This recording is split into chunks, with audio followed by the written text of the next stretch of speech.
Hi, Bob. Hello. A little bit of a different looking lineup today. How are you kind of gauging things? Is it trying to get guys playing time who haven't played yet, or you do have a few guys that aren't swinging the bat well, and you've mentioned that you might try to go with a hot hand more. How much does that play into things? I think after 2 games, more about trying to keep everybody involved because we know we're going to need everybody. So as much as there is urgency to win every game, and more so because of the fact there's only 60 of them, you still have to try to balance it with guys that you're going to need during games and to give guys days off. And the longer they go without playing in a game, the more insignificant that it could become, and the harder it becomes for them to, try to stay up to speed. When you do things like trying to play the hot hand, how long do you give guys who are in the lineup who maybe aren't swinging the bat well? You know what? It still depends on who you are, to tell you the truth. Guys with track records, we're going to stay a little bit longer with. But it's this is something you haven't really had to deal with before, so you just kind of have to play it by ear a little bit, have some discussions. Obviously, the front office will weigh in as well, and so I'm not certain at this point. But Laureano's swinging it well. He's in there today.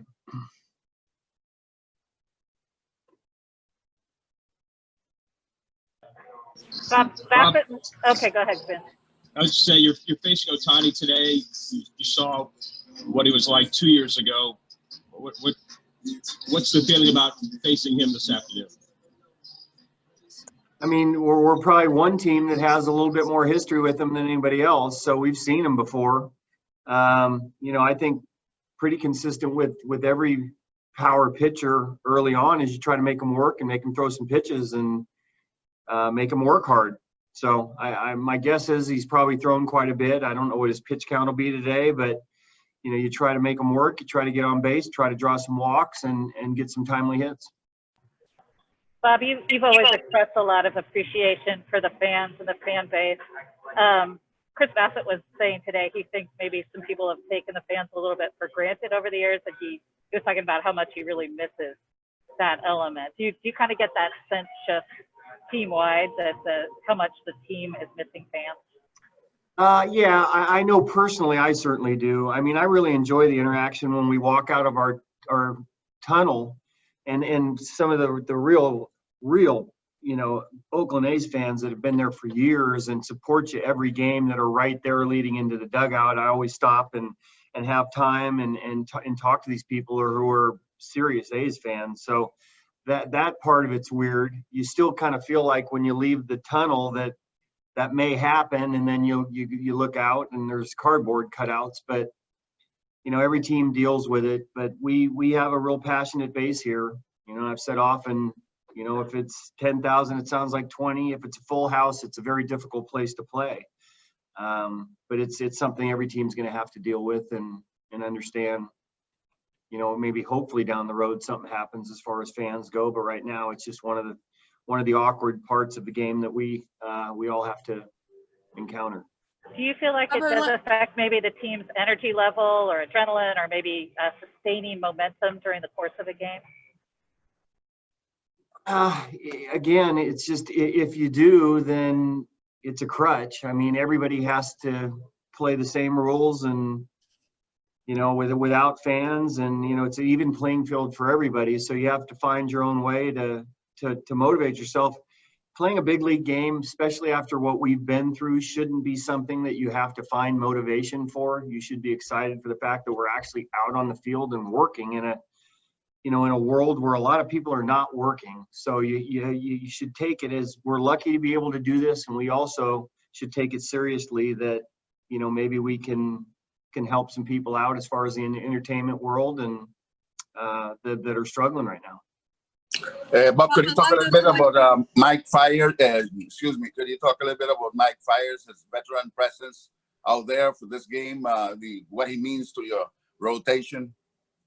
Yeah, he's been a key part since he's been here, and not only performance-wise in the numbers that he's put up for us, but leadership and taking the ball every fifth day and for some of the younger guys, a resource for how to get through a season. Now it's a little different this year. Everybody's, it's not like you're making 30 starts, but he's been a great resource all the way around and performed really well for us. So to this point, we've certainly got our money's worth for him.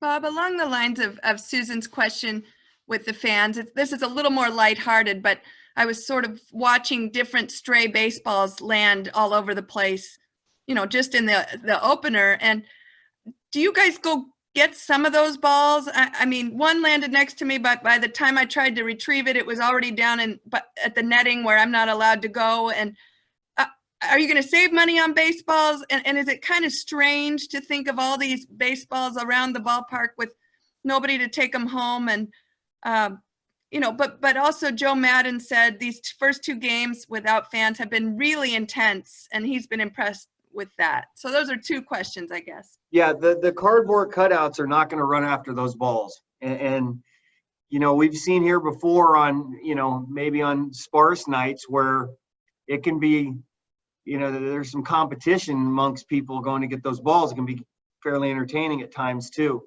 As far as saving money on balls, man, I don't think so, because during batting practice, I'm hitting fungos. Usually it's thrown back into me. Now I'm just grabbing another ball. So I don't think there's any savings as far as that goes. But no, I've been impressed by how the players have just, are happy to be out there, and the games have been intense. We've had, certainly the first night was really intense. It felt like a regular dramatic game, and we've had plenty of walk-offs here that have felt the same, and that was in that category. So, we'll see how it goes from here, but so far so good as far as having to deal with a lot of the issues that you knew you were going to have to. Thank you. Bob, what have you seen from Chris Davis's at bat so far in the first couple of games? Obviously, no hits yet, but a couple of walks. And then for today, is that just wanting to get Machine into the lineup, like you were saying? Yeah, Machine's a guy that's going to, in theory, work the count some too. And we wanted to get some lefties in there as well. We wanted to get Tony Kemp in there. Grossman swung the bat, so PD was going to get a day off regardless. The first time up, his first at bat on a cold night, it's a ball he hits really good. I thought it was out of the ballpark, and it didn't. But he has drawn a couple walks. He's had a couple strikeouts, which we've seen in the past. But this is more about trying to get everybody involved.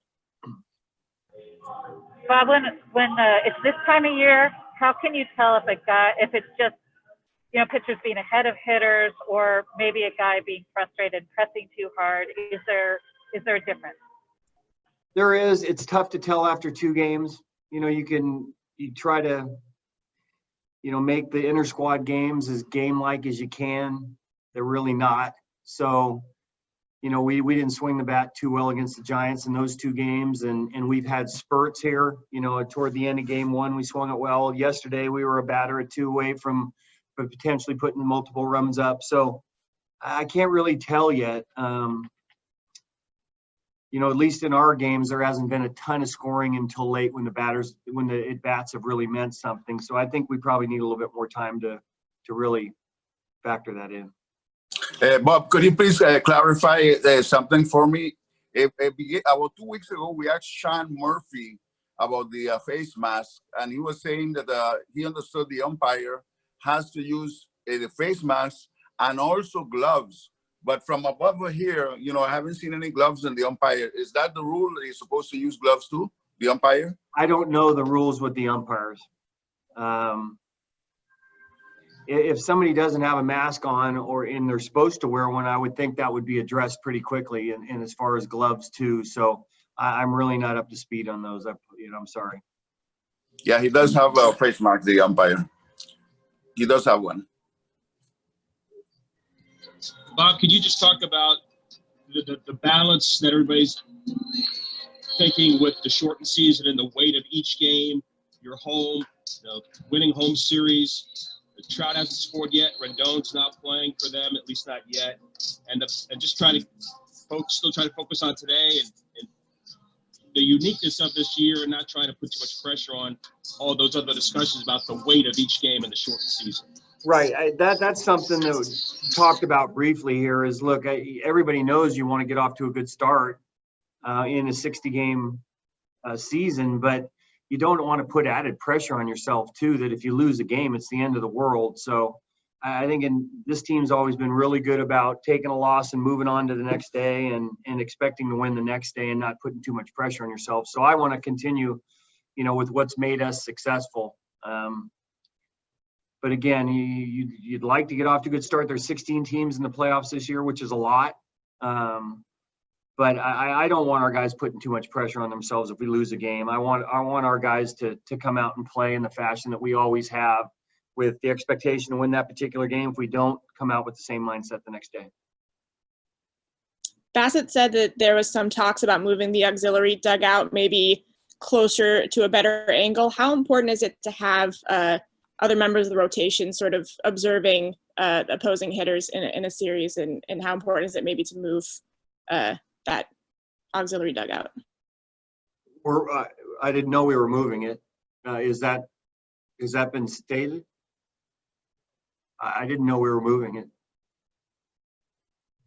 it. Was that the question? You're asking me if it's being moved, or you heard it was being moved? I'm sorry, I didn't really understand what you're saying. Sorry, I got a bad connection. Can you hear me? Yeah.